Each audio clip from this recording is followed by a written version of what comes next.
अस्सलाम वालेकुम बिलादरी, क्या हाल है? ठीक ठाक हो? उम्मीद करें आ सारे भैन बिरात रखड़े वे सन। ओ पिछे शहजादा दे पे आओ, लोकेशन ही पहले देख गए नोए, अजीबो गरीब लोकेशन है। ते बखर दी चाय वदे शहजादा परचेज़ किया है, तो जितना दा गिद्ध है तो वह भी इंशाल्लाह अपने दोस्तों नाल शेयर करसा, क्योंकि गल्लां खुलियां। और सब तो पहले शहजादे का व्यू कराने। अच्छा बिलादरी, आज अलहमदुलिल्लाह असां भेजेंदे पे सुल्तान नूं, ते मैं सुल्तान दा व्यू घर दा दिखवेंदा पिया कि माशाल्लाह बिल्कुल एक्टिव और तूत खा रहे हैं। ये तूत का बूटा है, तो तूत का बूटा खा रहे हैं। तो अज जनाब सारे काफ़ी सारे दोस्तों के कमेंट सन भाई सुल्तान सेल कितना दा है, तो जोड़ा असा जानवर परचेज़ करके आंदा है उसकी डिटेल पूरी और सुल्तान की पूरी, वो असा कितना दा परचेज़ किया है, किस मकसद वास्ते परचेज़ किया है। और ये शहर का हर बंदे पता लग गया, गुजरां वाले वहदा पिए और उन्हें परचेज़ किस मकसद वास्ते किया है, वो भी इंशाल्लाह अपने दोस्तों नाल शेयर करसा। और खास कर जोड़ा वो असा बच्चा आंदा है, तो वह बच्चा असा कितना दा गिन के आया, तो वह भी इंशाल्लाह अपने दोस्तों के नाल शेयर करसा। जिन्हें परचेज़ किया है तो सारे भाई नूं जनाब वेटर बच्चे की शौक होंदी है, कुर्बानी वास्ते अपना जानवर तैयार करेंदे रहंदे, तो उन्होंने जनाब इस चीज़ का बड़ा शौक आई। तो ये जनाब साढ़े को सुल्तान उन्हें गिद्धा है 2026 की कुर्बानी वास्ते, ठीक है। उन्हें कुर्बानी का शौक करने वास्ते बच्चा साढ़े को परचेज़ किया है, तो अलहमदुलिल्लाह इंशाल्लाह अल्लाह के घर दे बड़ी उम्मीद है कि 100% इंशाल्लाह ये बच्चा उन्होंने शौक पूरा करवे सी, ठीक है। तो इसकी मैं डिटेल क्लियर की वजा कि सुल्तान असा एक कापी का सेल किया है, 1 लाख रुपए का सेल किया है। बखर तक जोड़ा मैं इसनों खड़ना है वो खर्चा मैदा है, बखर तो अगर गुजरां वाले तक जितना किराया लगना है तो वह है भाई होरां दा, ठीक हो गया। तो ये लाख रुपए के असा जनाब सुल्तान सेल किया है। जोड़े दोस्तान हैं मैंड के या जिन्हों के कमेंट सन तो सारा क्लियर थी वजे कि बच्चा कापी का सेल होया अलहमदुलिल्लाह। और उस तो बाद जोड़ा असा भाई इमरान कोलों बच्चा चाह के आंदा है तकरीबन 4.5 महीना का, तो उस बच्चे की डिटेल भी इंशाल्लाह क्लियर करें बे वो असा कितना का चाहे।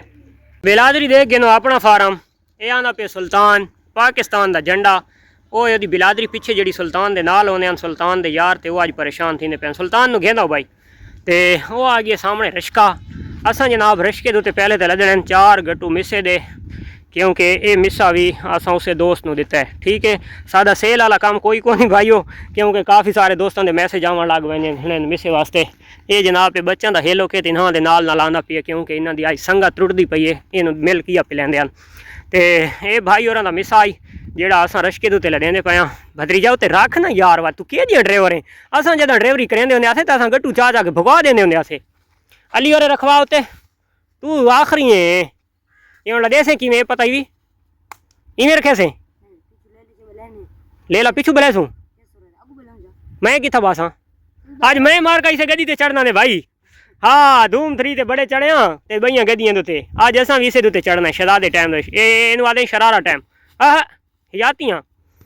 चलो रखवाओ बेटा अली दे नाल चवाओ, ये गट्टू भारा उसी हट तू आखरी है।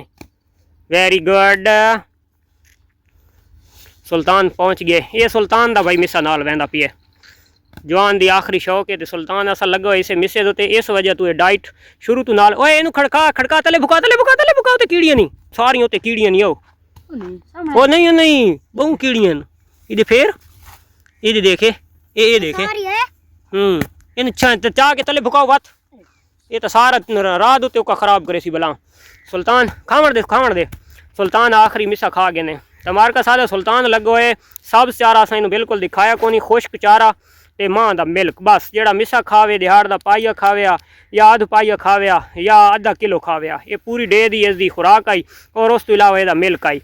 मिल्क की मैं डोज कोई कन्फर्म ना कर सकता भाई कितने किलो पींदा आई, क्योंकि भेदा हैं 3 तो 4 भेदा पी वनिया 5 भेदा पी वनिया, जड़ियाँ पी वनिया ये नसीबे चोनिया ने पी वह आई। उस तो बाद यह मिस्सा खांदा आई।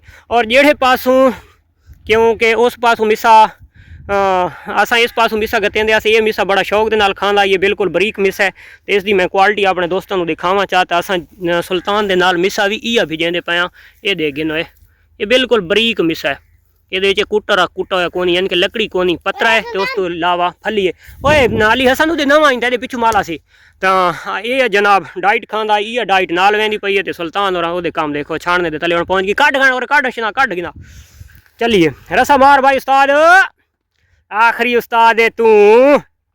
ਇਹ ਤੁਹਾਨੂੰ ਮੈਂ ਦੂਰ ਤੋਂ ਵਿਊ ਦਿਖਾਵਾਂ ਚਾਹ ਬਾਤ ਗੱਡੀ ਜਿਹੜਾ ਤਾਂ ਲੋਡ थींदी पई है हा तेरी खैर होवे तू आखरी है भतीजा असां जनाब वेंदे पे हुण बखर मैं अजे चढ़दा पिया शरारे टाइम दो ते अज शरारे टाइम भावें ते जंप मार मार के ते मेरी दाल वाली आंदोरी हला छड्डी ते या बात जेड़ा तां खैर खैरियत नाल टूडी वाला सफ़र सानू मुझे जाता महसूस थी सी ते ज्यों तां बात ओका सारी हर बना हलासते सी अज इनू बर्गर शरगर खिलवा के घेना आने बच्चे नू ये भाई ड्राइवर इन्हें ये पानी ते आवे पिया पानी भल के इसनू यार रात उत्ते तंग करे सी सानू पानी न पीवन दे ये बच्चा जनाब असां परचेज़ कीता त्राए निशाना दे चे होंठ ते अखी बहुत कीमती ब्लड लाइन का बच्चा है बहुत लाजवाब चीज़ है तकरीबन 4.5 महीने एज है तो ब्रीडिंग वास्ते परचेज़ किया है ये जनाब इस शहजादे नू परचेज़ करके दिते अमजद भाई नू अगे जनाब गल्लां होंदियां सारियां नसीब दियां बहुत असां अपने इलाके में दिखा तो बहुत महंगा परचेज़ किया है अगर इसकी ब्लड लाइन या इसका शौक उन्होंने दिखा तो वत असां कोई इस उत्ते पैसे फर्ज करो नहीं भरे तो अगर गल्लां वत नसीबां दियां देखण अमजद भाई इसनू किएं इसनू पलैंदा है क्योंकि इसकी काफ़ी अजे ताईं अरसा रहा है परवरिश का तो मेहनत काफ़ी अजे ताईं मंगसी बच्चा तो इस टाइम तक माशाअल्लाह बच्चे मिल्क भी पूरा पीता है हाइट लेंथ बहुत अच्छी की पी है थोड़ा जिहा सीधा करेस बच्चे ना किस पासे करेस इत्थे अच्छा जी तुसां सुल्तान की कीमत सुन कीती सी वो असां बच्चा एक कापी का सेल किया है और ये बच्चा असां 1,57,000 रुपये का परचेज़ किया है ब्रीडिंग वास्ते।